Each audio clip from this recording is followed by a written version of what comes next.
সিরাজগঞ্জ ও টাঙ্গাইলের জনসভায় যোগ দেবেন তারেক রহমান। বগুড়ায় ধানের শীষের পক্ষে প্রচারের আহ্বান। 11 দলীয় জোটের হাতে নিরাপদ দেশের মানুষ, আধিপত্যবাদ মুক্ত সরকার গড়বে জনগণ। কুমিল্লার শীর্ষ নেতারা। যৌথ বাহিনীকে অস্ত্র উদ্ধারের তাগিদ ইসির, সারা দেশে 37,000 বিজিবি সদস্য মোতায়েন।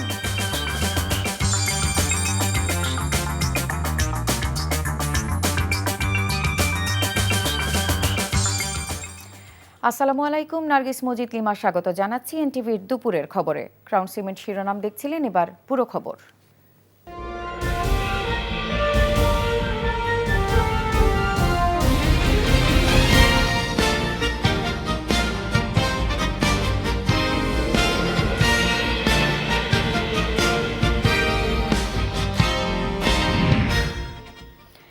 বিএনপি চেয়ারম্যান তারেক রহমানের 3 দিনের উত্তরাঞ্চলে নির্বাচনী প্রচার শেষ হচ্ছে আজ। দুপুরে সিরাজগঞ্জের জনসভায় যোগ দেবেন তিনি। বেলা 12:30টার দিকে বগুড়া থেকে সিরাজগঞ্জের উদ্দেশ্যে রওনা হন তারেক রহমান। পথে পথে বিপুল সংখ্যক নেতাকর্মীর অভিবাদনের মধ্য দিয়ে তার বহর এগিয়ে যাচ্ছে। হাত নেড়ে অভিবাদনের জবাব দিচ্ছেন তিনি। সিরাজগঞ্জের বিসিক শিল্প পার্ক মাঠ ইতোমধ্যে কানায় কানায় পূর্ণ হয়ে গেছে নেতাকর্মী ও সমর্থকদের উপস্থিতিতে। সিরাজগঞ্জবাসীর সামনে নতুন দেশ গড়ার পরিকল্পনা তুলে ধরবেন তারেক রহমান। পাশাপাশি জেলার 6টি সংসদীয় আসনের ধানের শীষের প্রার্থীর জন্য ভোট চাইবেন তিনি। ঢাকায় ফেরার পথে টাঙ্গাইলে আরও একটি সমাবেশে বক্তব্য দেওয়ার কথা রয়েছে বিএনপির চেয়ারম্যানের।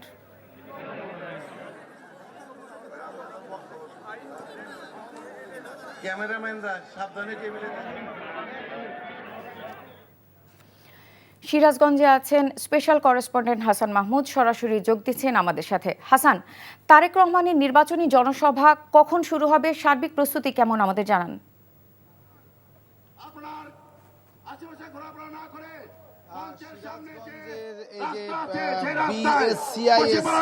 মাঠে ইতিমধ্যে লোকারণ্য হয়ে পড়েছে।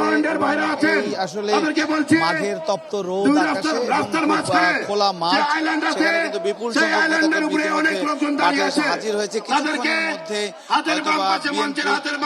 চেয়ারম্যান তারেক রহমান এখানে এসে উপস্থিত হবেন। তিনি বগুড়ায় রাত্রি যাপন করেছেন। গতকাল রংপুর থেকে এসে বগুড়ায় রাত্রি যাপন করে তিনি সকালে আসলে মূলত বগুড়ার যে নাচ গার্ডেনে তিনি রাত্রি যাপন করেছেন। সেখানে নেতাকর্মীদের সাথে, অর্থাৎ বগুড়ার 6 আসন থেকে যিনি যে ধানের শীষে প্রতিদ্বন্দ্বিতা করছেন, প্রথমবারের মতো নির্বাচন করছেন তারেক রহমান, সেই নির্বাচনী আসনের নেতাকর্মীদের সাথে তিনি মতবিনিময় করেছেন এবং সেই মতবিনিময়ের অংশ হিসেবে তিনি সেখানে সমাবেশ করেছেন, সেই মতবিনিময় করেছেন। সেই মতবিনিময়ে তিনি অংশগ্রহণ করেছেন এবং সবচেয়ে বড় কথা হচ্ছে যে তারেক রহমান আর সেখানে দলের নেতাকর্মীদেরকে ঐক্যবদ্ধ হয়ে কাজ করে যাবার আহ্বান জানিয়েছেন এবং যদি কোনো নেতাকর্মীদের মধ্যে বিভেদ এবং অনৈক্য যাতে এখানে দেখা না দেয়, সেই বিষয়টাতে আরও জোর দিয়ে তিনি বলেছেন যে তিনি যেহেতু দলের প্রধান এবং বিভিন্ন স্থানে তিনি নির্বাচনী জনসভায় ব্যস্ত থাকবেন, সেই কারণে স্থানীয় নেতারা যাতে তার পক্ষে, ধানের শীষের পক্ষে প্রচারণা চালিয়ে যান। এবং তিনি বলেছেন যে বিএনপি যদি মানুষের ভোটে ক্ষমতায় আসে তবে শুধু কোনো বৈষম্য নয়, শুধু এক কেন্দ্রিক বা একটি অঞ্চলের উন্নয়ন নয়, পুরো বাংলাদেশের উন্নয়নের আশাবাদ তিনি ব্যক্ত করেছেন এবং তিনি সেই অর্থে বগুড়াকে উদ্দেশ্য করে বলেছেন শুধু বগুড়ার উন্নয়ন নয়, পুরো বাংলাদেশের উন্নয়নই করতে চায় বিএনপি। আসলে রাজশাহী থেকে বিএনপি চেয়ারম্যানের যে যাত্রা শুরু হয়েছে এই নির্বাচনী প্রচারের, বিশেষ করে উত্তরের জনপদে, সেই রাজশাহীর পর তিনি গেছেন, তিনি রংপুর এবং বগুড়ায় জনসভা করেছেন। সেই জনসভার পর আজকে সিরাজগঞ্জের এই মাঠে তিনি জনসভা করবেন এবং ধানের শীষের যারা প্রার্থী আছেন তাদেরকে পরিচয় করিয়ে দিবেন এবং পরিচয় করিয়ে দিয়ে তিনি ধানের শীষের পক্ষে ভোট প্রার্থনা করবেন। তিনি এখন বগুড়া থেকে সিরাজগঞ্জের পথে রয়েছেন। জানছিলাম তারেক রহমানের জনসভার খবর। যাদের কাছে নারীরা নিরাপদ নয় তাদেরকে দেশের মানুষ আর ক্ষমতায় দেখতে চায় না বলে মন্তব্য করেছেন জামায়াতে ইসলামের আমির ডাক্তার শফিকুর রহমান। দুর্নীতি, চাঁদাবাজি ও আধিপত্যবাদ মুক্ত দেশ করতে 11 দলীয় ঐক্যের পক্ষে ভোট দেওয়ার আহ্বান জানান তিনি। কুমিল্লার 14 গ্রামে নির্বাচনী জনসভায় এসব কথা বলেন জামায়াত আমির। এ সময় জোটের শরিক দলের নেতারা বলেন, আর কেন পরিবারের কাছে নিজেদের ভাগ্য বন্ধক দিতে চায় না জনগণ।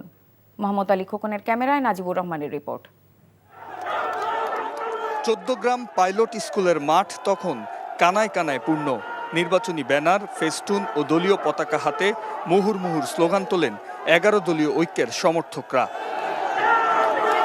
হাজার হাজার মানুষের উপস্থিতিতে মুখর হয়ে ওঠে সমাবেশ স্থল। দুদিনের নির্বাচনী সফরের শেষ দিন কুমিল্লা জেলায় তৃতীয় জনসভায় যোগ দেন জামায়াত আমির ডাক্তার শফিকুর রহমান। বলেন, যারা নারীর গায়ে হাত তোলে, অসম্মান করেন, তাদের কাছে আগামীর বাংলাদেশ নিরাপদ নয়। যারা আমার সম্পদেও হাত দেয়, যারা আমার জীবনেও হাত দেয়, যারা নিজেদের জীবনকে শেষ করে দেয় এবং যারা আমাদের মায়েদের ইজ্জতে হাত দেয়, তাদের হাতে কি বাংলাদেশের ৯ কোটি মা নিরাপদ? সাধারণ মহিলারা পর্যন্ত বলে যে নিরাপত্তার জন্য ১১ দল আমাদের প্রয়োজন। ক্ষমতায় গেলে আইনের শাসন ও বৈষম্যহীন সমাজ গঠনের প্রতিশ্রুতি দিয়ে ডাক্তার শফিকুর রহমান বলেন, ফ্যাসিবাদ ও আধিপত্যবাদ মুক্ত দেশ গড়বে ১১ দলীয় জোট। ৫ তারিখের পর আপনারা দেখেছেন কার কি কর্মকাণ্ড, কার কি চরিত্র। আগেরটা রাখলাম, অতীতের খাতায় থাক, বর্তমান বিবেচনায় নিলেই বাংলাদেশের মানুষের জন্য সিদ্ধান্ত নেওয়া কঠিন হবে না ইনশাআল্লাহ। ১২ই ফেব্রুয়ারি নির্বাচনে জনগণ ন্যায়ের পক্ষে থাকবে জানিয়ে জোটের অন্য নেতারা বলেন, কোনো রাজ পরিবারের কাছে আর নিজেদের ভাগ্য বন্ধক দেবে না জনগণ। একই সাথে নির্বাচন ঘিরে ভারতীয় তৎপরতার সমালোচনাও করেন তারা।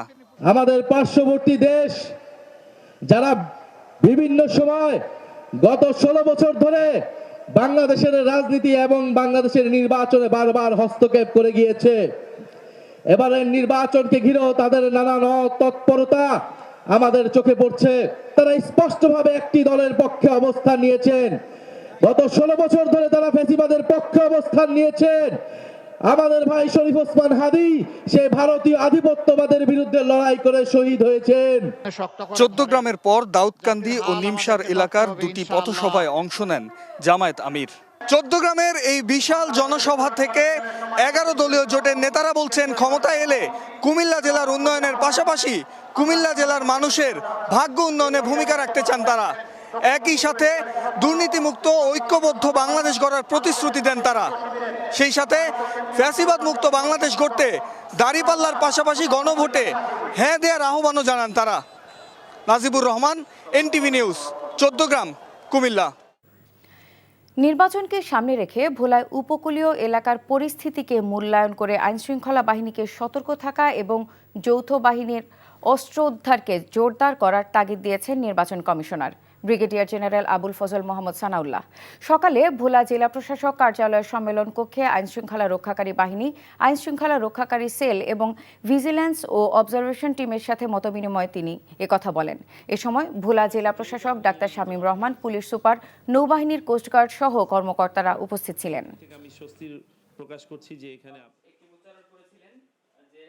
নির্বাচনকে সামনে রেখে প্রচুর পরিমাণে যৌথ বাহিনী অপারেশন পরিচালনা করতে।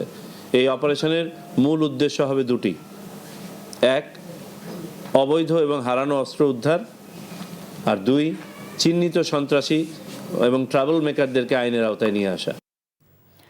সীমান্ত সম্পূর্ণ সুরক্ষিত রাখার পাশাপাশি ত্রয়োদশ জাতীয় সংসদ নির্বাচনে সারা দেশে ৩৭,০০০-এরও অধিক বিজিবি সদস্য মোতায়েন থাকবে।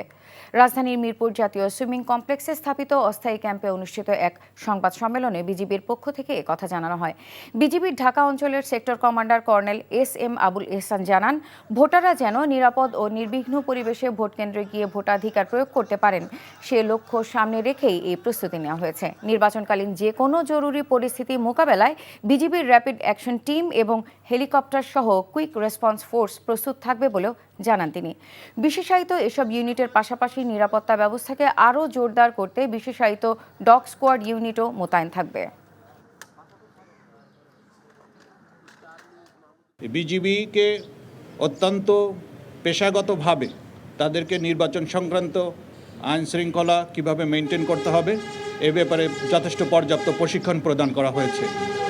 আমাদের কাজ হবে অত্যন্ত কম শক্তি ব্যবহার করে আমাদের স্থিতিশীল পরিস্থিতি সৃষ্টি করা।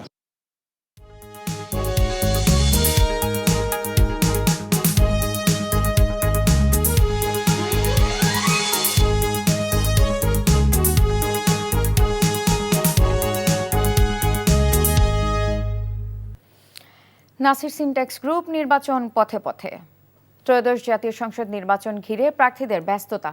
সকাল থেকে রাত থেমে নেই প্রার্থীদের প্রচারণা। ভোটারদের কাছে নানা প্রতিশ্রুতি দিয়ে ভোট চাচ্ছেন তারা। বিস্তারিত ইমরুল কায়েসের ডেস্ক রিপোর্টে। ঠাকুরগাঁও সদর উপজেলার পশ্চিম মুন্সিপাড়ায় গণসংযোগ করেছেন ঠাকুরগাঁও 1 আসনের বিএনপি প্রার্থী মির্জা ফখরুল ইসলাম আলমগীর। এ সময় তিনি বলেন, রাজনীতিতে সততা ও নৈতিকতা বজায় রাখা গুরুত্বপূর্ণ। এখন কোনো ঝগড়াঝাটি না, সঠিক লোকটাকে ভোট দিয়ে সঠিক লোককে পার্লামেন্টে নিয়ে এসে ইনশাআল্লাহ আমরা আগামী দিনে আমরা সুন্দর একটা বাংলাদেশ, ভালোবাসার একটা বাংলাদেশ, প্রেমের একটা বাংলাদেশ আমরা তৈরি করতে চাই। মানুষ পরিবর্তন চায়, আর এই পরিবর্তন আনবে 11 দল বলে মন্তব্য করেছেন জামাতে ইসলামের কেন্দ্রীয় সেক্রেটারি জেনারেল মিয়া গোলাম পরোয়ার। সকালে চাঁদপুর 4 আসনের নির্বাচনী জনসভায় এসব কথা বলেন তিনি। সবাই বলছে আমরা এখন পরিবর্তন চাই। পরিবর্তন মানে পিছনে যারা ছিলেন তাদের আর দরকার নাই, এখন নতুন কিছু চাই। We need change. আমরা পরিবর্তন চাই। সে পরিবর্তন কারা আনবে? ওই পূর্বের দুর্নীতিবাদ, চাঁদাবাজ, মস্তান, খুনি, বাটপালদের দ্বারা এই পরিবর্তন আসবে না। ঝালকাঠি 2 আসনে গণসংযোগ করেছেন বিএনপির প্রার্থী ইসরাত সুলতানা ইরেন ভুট্টো। একই আসনে জামাতে ইসলামের প্রার্থী শেখ নিয়ামুল করিম ও জাতীয় সমাজতান্ত্রিক দল জেএসডির প্রার্থী মাসুদ পারভেজও বিভিন্ন স্থানে প্রচারণা করেছেন। ফরিদপুর 1 আসনে স্বতন্ত্র প্রার্থী আরিফুর রহমান দোলন মধুখালীর মেছরদিয়া এলাকায় প্রচারণা করেছেন। ফরিদপুর 2 আসনের বিএনপি প্রার্থী শামাওয়াবাদ ইসলাম রিঙ্কু সালথা উপজেলার বিভিন্ন স্থানে প্রচারণা করে ধানের শীষে ভোট চান। এছাড়া দেশের বিভিন্ন স্থানে জাতীয় পার্টি, এনসিপি, বিএনপি ও জামাতে ইসলামের প্রার্থীরা প্রচারণা করে নিজ নিজ প্রতীকে ভোট চান। Imrul Kayes, NTV news desk. Vote গণনায় দীর্ঘসূত্রিতা হতে দেবে না বিএনপি। নির্বাচনের ফলাফল 12 ঘন্টার বেশি বিলম্বিত করা দুরভিসন্ধিমূলক বলে মন্তব্য করেছেন বিএনপির স্থায়ী কমিটির সদস্য মির্জা আব্বাস। রাজধানীর নয়াপল্টনে বেগম খালেদা জিয়ার মাগফিরাত কামনায় মোনাজাতে অংশ নিয়ে এমন মন্তব্য করেন তিনি বলেন, নির্বাচন কমিশন ও সরকারে ঘাপটি মেরে আছে ষড়যন্ত্রকারীরা, যারা নির্বাচন বানচাল ও বিতর্কিত করতে চায় বলেই ভোটের ফলাফল ঘোষণা বিলম্বিত করতে চায়। এ সময় তিনি আরও বলেন, ভোটের ফলাফলের ঘোষণা না নিয়ে কোনো পোলিং এজেন্ট ঘরে ফিরবে না, কারণ এখন পর্যন্ত ষড়যন্ত্র বন্ধ হয়নি। তিনি বলেন, বিএনপি একটি পরিচ্ছন্ন নির্বাচন চায়, প্রত্যাশা করেন অন্তর্বর্তীকালীন সরকার এবং নির্বাচন কমিশন দেশের মানুষকে একটি ভালো নির্বাচন উপহার দেবে। কার সমর্থনে, কিসের আশায় নির্বাচন কমিশনের কিছু কিছু লোক বলতেছে নির্বাচনের রেজাল্ট দিতে 3 দিন সময় লাগবে। কেন ভাই 12 ঘন্টার বেশি দেরি করে? তাহলে বুঝতে হবে তাদের ভিতরে অসৎ কোনো উদ্দেশ্য আছে। আমরা কোনো অসৎ উদ্দেশ্যকে প্রশ্রয় আমরা দেব না। দরকার পড়লে নির্বাচনের আগেই আমরা আন্দোলন গড়ে তুলব। নির্বাচনী আমেজ ছড়িয়ে পড়েছে পাবনার সংসদীয় আসনগুলোতে। কিছু আসনে পৃথকভাবে বিএনপি এবং জামায়াতে ইসলামী এগিয়ে থাকলেও বেশিরভাগ আসনে হাড্ডাহাড্ডি লড়াই হবে। বিএনপির বিদ্রোহী প্রার্থী কিংবা স্বতন্ত্র প্রার্থীরাও পাল্টে দিতে পারে ভোটের হিসেব নিকেশ। ইতিমধ্যে কিছু জায়গায় গোলাগুলি এবং সংঘর্ষের ঘটনায় ছড়িয়ে পড়েছে নির্বাচনী উত্তাপ। প্রার্থীদের মধ্যেও রয়েছে পাল্টাপাল্টি নানা অভিযোগ। এবিএম ফজলুর রহমানকে সাথে নিয়ে জুবায়ের প্রধানের রিপোর্ট, ছবি তুলেছেন ফরিদ আহমেদ ভুইয়া। পদ্মা, যমুনা এবং ইসামতি সহ ডজনেরও বেশি নদীবেষ্টিত জেলা পাবনা। সাহিত্যে সমৃদ্ধ এই জেলা জন্ম দিয়েছে বন্দে আলী মিয়া, হাসান হাফিজুর রহমান সহ বহু গুণী ও কবি সাহিত্যিকদের। জেলা হিসেবে স্বীকৃতির 197 বছরেও এই জনপদে লাগেনি উন্নয়নের ছোঁয়া। সুবিধাবঞ্চিত পাবনার 5টি সংসদীয় আসনের সবগুলোতেই জমজমাট নির্বাচনের মাঠ। কর্মসংস্থান সৃষ্টির পাশাপাশি পাবনার উন্নয়নে কাজ করবে এমন যোগ্য প্রার্থীকেই বাছাই করতে চান ভোটাররা। রোডঘাটগুলি যদি চওড়া হয়, লোকজনের যানজট কমে যাবে। অনেকেই মনে করেন যে আমরা যাতায়াতে খুব অসুবিধা ভোগ করি। পাবনার যে নিচু এলাকাগুলো আছে যেগুলোতে পানি জমে, সেইগুলো থেকে পরিত্রাণ পাওয়ার একটা ব্যবস্থা করতে হবে। সাঁথিয়া ও বেড়া উপজেলার আংশিক অংশ নিয়ে পাবনা 1 সংসদীয় আসন। কৃষি নির্ভর এই অঞ্চলে কিছুটা এগিয়ে বাংলাদেশ জামায়াতে ইসলামীর সাবেক আমির মাওলানা মতিউর রহমান নিজামীর ছেলে ব্যারিস্টার নাজিবুর রহমান। অতীতে এই আসনটিতে আওয়ামী লীগ এবং জাতীয় পার্টির দখলে থাকলেও বিএনপির হাত ছিল শূন্য। তবে পরিস্থিতি ভিন্ন পাবনা 2 আসনে। এখানে অন্য প্রার্থীদের থেকে এগিয়ে বিএনপি। পাবনা 3 এবং পাবনা 5 সংসদীয় আসনগুলোতেও বিএনপি, জামাত এবং স্বতন্ত্র প্রার্থীদের হাড্ডাহাড্ডি লড়াই হবে। আলোচনায় আছে বিএনপির বিদ্রোহী প্রার্থীরাও। এমন একটা সমাজ গঠন করতে যেখানে আমি এবং আমার প্রতিপক্ষ সবাই মিলে নিরাপদে বসবাস করবে। মাদক, আইন শৃঙ্খলা, ইসামতি পুনর্খনন, স্বাস্থ্যসেবা উন্নত করা। জেলার সবথেকে আলোচিত আসন ঈশ্বরদী এবং আটঘরিয়া উপজেলা নিয়ে গঠিত পাবনার 4 সংসদীয় আসন। এখানে অবস্থিত দেশের প্রথম রূপপুর পারমাণবিক বিদ্যুৎ কেন্দ্র নিয়ে ছিল নানা অভিযোগ। বিগত সময়ে স্থানীয় এমপিদের মাধ্যমে চলেছে অনিয়ম এবং লুটপাটের মহোৎসব। এই আসনটিতে তফসিল ঘোষণার আগে থেকে চলছে উত্তেজনা, হামলা, সংঘর্ষ কিংবা গোলাগুলির মতো ঘটনাও ঘটেছে। লেভেল প্লেইং ফিল্ড নিয়ে প্রার্থীদের মাঝেও একে অপরের প্রতি রয়েছে নানা অভিযোগ। এখানে ধানের শীষের যিনি প্রার্থী আছেন হাবিবুর রহমান হাবিব ভাই, উনি প্রার্থী হয়ে ডাইরেক্ট সরাসরি আমাদের বিভিন্ন পর্যায়ের নেতা কর্মীদের হুমকি দিচ্ছে। আমি আমার প্রচারণা চালাতে গিয়ে আমার উপরে গুলি বর্ষণ করা হয়েছে, আমার গাড়ি ভাঙচুর করা হয়েছে। আমার তো গুলি করার কাউকে দরকার নেই, আমার সাথে আছে হাজার হাজার জনতা, কেন হুমকি দেবো? আমি দুর্বল হলে হুমকি দিতাম। আমার রাজনীতি ওই জায়গা না। লেভেল প্লেইং ফিল্ড নিশ্চিতের লক্ষ্যে কাজ করার কথা জানান পাবনার জেলা প্রশাসক। ঝুঁকিপূর্ণ আসনে বাড়তি সতর্কতার কথাও জানান তিনি। আমরা ঈশ্বরদী এলাকায় কয়েকটি ভোট কেন্দ্র চিহ্নিত করেছি, এগুলো ঝুঁকিপূর্ণ হিসেবে বিবেচিত হবে। আর এখানে আমরা অতিরিক্ত সেনাবাহিনীর সদস্য, পুলিশ, আনসার এগুলো সদস্য নিয়োজিত রাখবো। নানা সমস্যায় জর্জরিত পাবনা জেলায় ফ্যাসিবাদী আমলের 17 বছরে চলেছে লুটপাটের মহোৎসব, যার ফলে দেখা যায়নি কাঙ্ক্ষিত কোনো উন্নয়ন।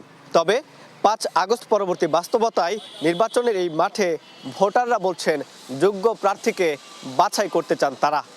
জুবায়ের প্রধান, এনটিভি নিউজ, পাবনা। চট্টগ্রাম বন্দর শ্রমিক দলের ডাকে 8 ঘন্টার কর্মবিরতি চলছে। নিউমোরিং কন্টেইনার টার্মিনাল এনসিটি পরিচালনায় বিদেশি কোম্পানির সাথে সম্পাদিত চুক্তি বাতিলের দাবিতে আজ থেকে 8 ঘন্টা করে 2 দিনের এই কর্মবিরতি শুরু হয়। শ্রমিক দলের অভিযোগ, বন্দরের নিজস্ব অর্থায়নে তৈরি স্বয়ংসম্পূর্ণ এনসিটি একটি লাভজনক টার্মিনাল, এর আশেপাশে নৌবাহিনীর ঘাঁটি সহ স্পর্শকাতর স্থাপনা রয়েছে, ফলে সেখানে বিদেশি কোম্পানির অবস্থান নিরাপত্তা হুমকির কারণ হতে পারে।